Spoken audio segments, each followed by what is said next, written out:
Journaling, something I'm sure most of us have heard about, but leave some of us asking the question, what the hell is it? How do I start? And what in the world do I put in it? Now, I've used journaling in my own life to help me be happier, more intentional, achieve more, mental clarity, and so that I can see my own growth. As a life and business coach, journaling is one of the techniques I love sharing with my clients the most, and today I'm sharing them with you. Hi guys, I'm Ellis. I share content on finances, entrepreneurship, self-development, mindset and manifestation. I've helped thousands of women gain control and happiness back in their lives, and I'm about to do the same for you. I'd love to build this tribe of supportive females who are killing it in life and business so we can all support each other. So if that sounds like you, then I'd love for you to click subscribe and like this video if you're ready to hear more. So first things first, let's cover exactly what journaling is, why you would want to use it and how. Now, journaling is essentially your deepest thoughts and feelings from your most inner self put from pen to paper. It can be used to explore emotions, see growth, clear your mind, get intentional, and the list really does go on. There's so many benefits to journaling, but if the idea of exploring your thoughts and feelings sounds a little bit too full on, don't worry. You don't have to go that deep right away. So there are multiple reasons why you might want to use journaling. Some people like to be able to look back at the things they've achieved over time and see their growth. Other people struggle with brain fog and need a place to brain dump everything in one space and gain some mental clarity. For others, it makes them feel empowered and ready to take on the day. Now, it's also proven to be therapeutic as well as mood boosting. Now, you can also use it to help you really achieve those goals you want to get intentional about, daily activities that you want to get done, and so on. Now, it can help you focus on developing new habits, and there's lots of other stuff as well. So let's move on to how to start and what you need. Now, I want to start this by saying there is no wrong way to journal. There are so many different ways that you can use journaling, and no two people's way of doing it will be exactly the same as another. It's exactly what works for you. So you don't need to overcomplicate anything at the beginning. It's as simple as grabbing a notebook and a pen. I would suggest grabbing a notebook that you really, really enjoy looking at, because you'll be using this to put some of your most inner thoughts down onto paper. Now, you can either use a plain notebook, or something that I like to use is a journal that already has prompts in it, and I'll explain exactly what prompts I use in a little bit and what they are. Now, this is the one that I use, and I'll leave this link below in case you want to have a look at it, but it has lots of questions and things already done for you, and it's a great place to start. Some people like to use journaling apps as well on their phone. Now, this isn't anything that I've actually personally tried myself, but however, I will try and leave a few of the recommended ones I've seen linked below for you as well, in case that's something that you would actually prefer. Personally, I like putting pen to paper, and when you write, it's proven that you remember more and be more reflective of what you're actually writing, because it takes longer for us to write and digest in comparison to typing. I also have a particular pen. Now, this sounds really silly, but they go together, so I never have a reason to forget to journal, and I love my glitzy diamond pen just from the pound shop.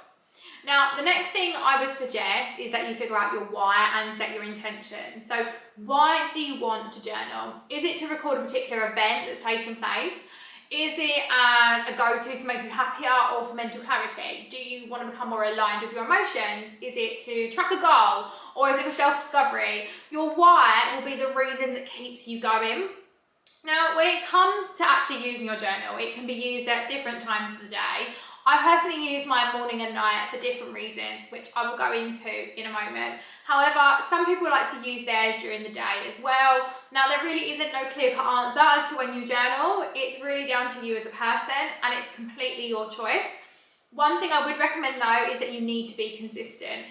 It's the only way journaling will become effective. I've spoken about this before, but it takes 66 days before something you do becomes a habit. So once 66 days there or thereabouts have passed, journaling will become second nature to you. I leave my journal on my bedside table, so it's the first thing I see in the morning and it's the last thing I see before going to bed. So I really have no reason to forget, but you could also set an alarm to remind you. Now, you also want to be able to find a nice zen spot for you to be able to journal. Now, this could be anywhere in your home. Of a morning, I tend to grab my morning coffee and sit on the sofa just over there before the kids have woken up, looking out into the countryside around us while I have some music playing in the background. Of a night time, it's always in bed, all snuggled under the duvet with my neon diffuser, scenting the room with a lavender and a soft glow. Now I also have a second journal for brain dumping that's more of a notebook style, and for that it's more wherever I am. Again, this is completely down to you, but you want it to be somewhere that is pretty quiet and calming to allow you to really think. Now you can use candles, diffusers, music, whatever it is that takes your fancy. You can even do it in the bath or at the beach if that's where you feel really relaxed. The world is your oyster. Now, one last thing I want to mention is this doesn't have to take forever. This can be as quick or as short as you desire. I am a busy mum of two, for anyone that knows me already. And for me, short entries in the morning are better as I'm up and running around, I've got the school run, but of an evening I'm generally tired and I don't want to think too much either.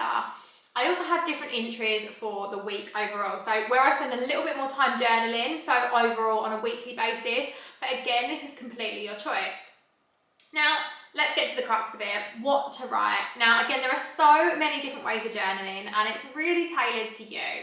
One thing I want you to remember is you don't need to let this overwhelm you at all. At the beginning, it doesn't have to be deep and insightful. That will come in time. You want to start small and help your thoughts slowly be able to flow from your mind to the paper in front of you. I also want you to remind yourself to never feel forced to write anything. If a journal has pre-written prompts and you're not feeling it and you don't want to answer them, then just don't answer. Nothing is binding, so just go with the flow. You just want to get your thoughts out. So there are a few different ways you can journal. The style that I use the most are lists and journal prompts, which are essentially questions. Now, your list you can do in a bullet style, and these can be focused on goals, things you've accomplished, what you're grateful for. They can also focus around what you're excited for and just about any other area that you may want to create a list on. You can do set lists daily or change them up. Now, this does overlap a little bit with my journal prompts that I use. Now, these can be pre-chosen and maybe already done for you in a planner, or you may be asking yourself different ones that you choose. I'm actually going to be sharing my very own journal prompts with you in a free download next Sunday. So if you want to grab those, then make sure you sign up to my newsletter below to get yours before anyone else. Now, one thing I include on every single journal prompt is the date. I just like to be able to look back and keep a track of what was going on certain days, what I got up to, what memories and emotions I had. You can also include things like your mood, you can use words, smiley faces, your location, the weather. It really is down to you. You can do anything. Now, maybe you're journaling from a travel destination. You might be sitting in the middle of the Maldives and want to remember it in the future and the emotions that came with that trip. So one last style, which I mentioned slightly earlier on, is a brain dump. Now, again, this could be a brain dump of your emotions or things you need to do. It's a way of just clearing your mind and getting that mental clarity. Again, with this, the possibilities are endless, and it's really about seeing what works for you. Like I said before, there are no hard rules. You make it what you want. So I touched on this earlier about the fact that I use mine for different reasons in the morning and in the evening.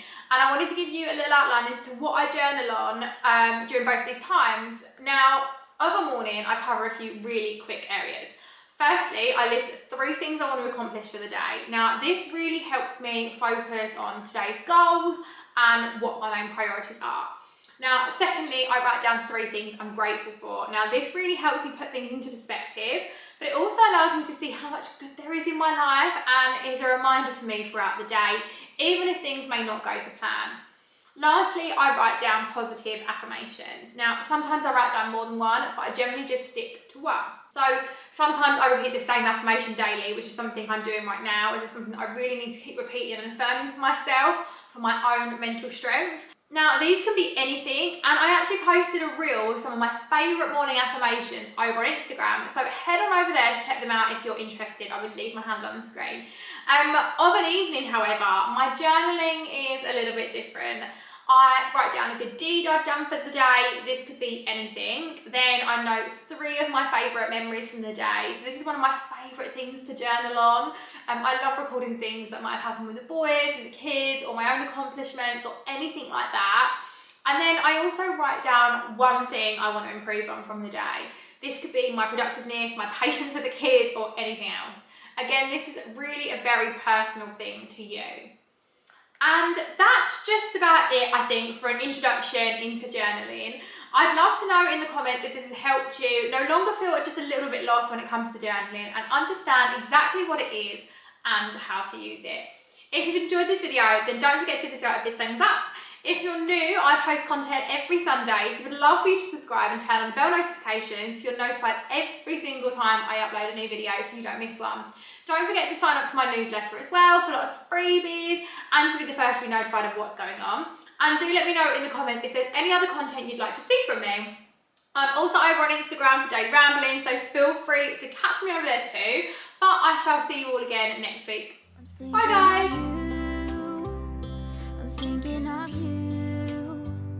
I'm thinking of you, wondering if you're thinking about me too.